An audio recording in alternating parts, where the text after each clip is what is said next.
if they've been exposed to Hep B. The test for that is the surface antibody, or the core antibody. The core antibody only tells me you were exposed. The surface antibody tells me if you got over it. The surface antigen test tells me do you still have it. So if you're a carrier for Hep B, you're surface antigen positive, surface antibody negative, because you didn't get over it, and core antibody positive. Now, I can tell you that, but I can also measure how much hepatitis B is in your blood. That's the Hep B DNA. The one you saw that they use in Taiwan. And if that's over 2,000, that means you're at risk for cirrhosis and cancer. And if you're over 200,000, that risk is 10 times than if it's low on that aspect.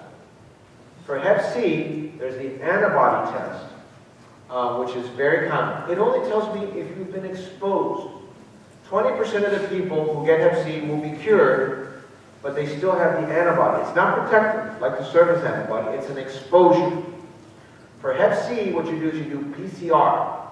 That means you look for the virus, and you can measure the virus in the blood. And then, if you see it, then you can do the test for the 1, 2, or 3, the chocolate, vanilla, strawberry, what flavor of Hep C is. That's called genotype. Hep A, very easy, in that the antibody from Hep A for exposure is the A IgM. You get that when you get an acute exposure. It's present for about 6 months, and then it goes away. Then comes the new antibody, which protects you for the rest of your life, which is the A total antibody. So it's interesting, you have two diseases where the antibody is protected. That's A and B.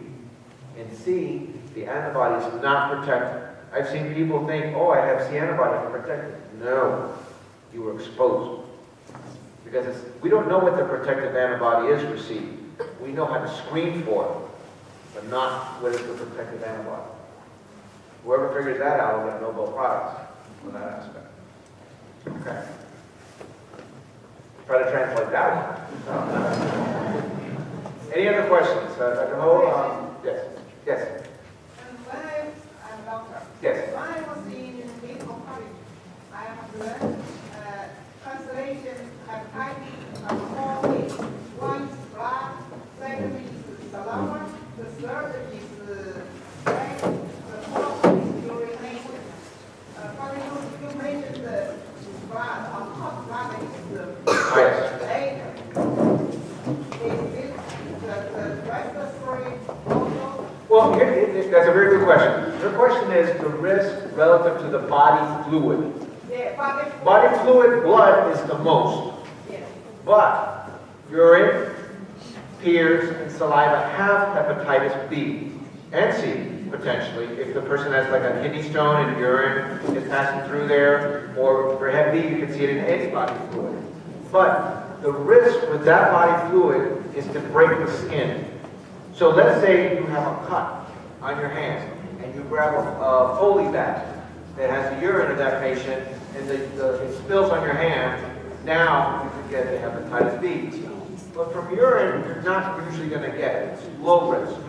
Now, if that urine hits the floor, splashes into your eye, you could get it because your eye is like an open blood vessel. So there's a risk there from that aspect. If they've done studies on people sexually who don't have intimate contact or just oral contact, very low, unless they bite. So a child with Hep B bites you. There's no, don't do it. Low. If a tooth is abscessed, different story again. But it's very low. It's not usually oral. It has to get through the skin. Now let's say you have bad teeth, they have bad teeth. Yes. Or let's say you have a sore, you ate some hot pizza, your tongue is burned. Yes, maybe, but not usually, not the usual way. The biggest risk is blood. The biggest risk is actually semen. Semen concentrates everything into the blood into a very small volume. That's why there's so much sexual spread. Semen is the highest risk. It's the highest concentration. All right. Well, thank you, everybody, for your time.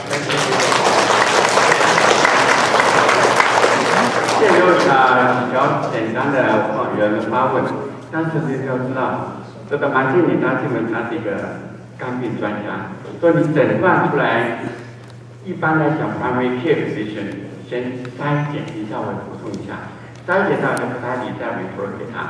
那有关 hepatitis 怎么样 test 问题，这是属于 primary care physician 的问题，等一下我也补充一下哈。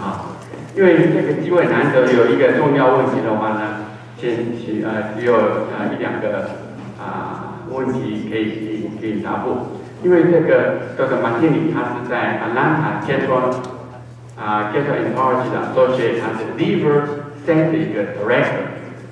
那么他一方面在 MD 教书，所以他有3个的一个头衔啊，一个是一般内科头衔，还有肠胃科的专家头衔，还有就是肝病的专家，所以他是非常专门的，对肝病非常专门的。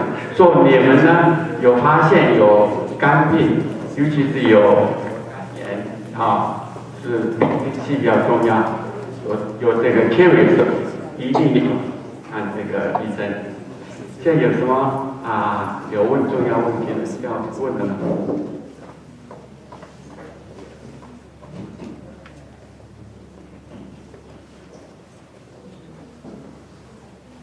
？Thank you very much, Dr. Martinez. It's an excellent speech. I hope they come again.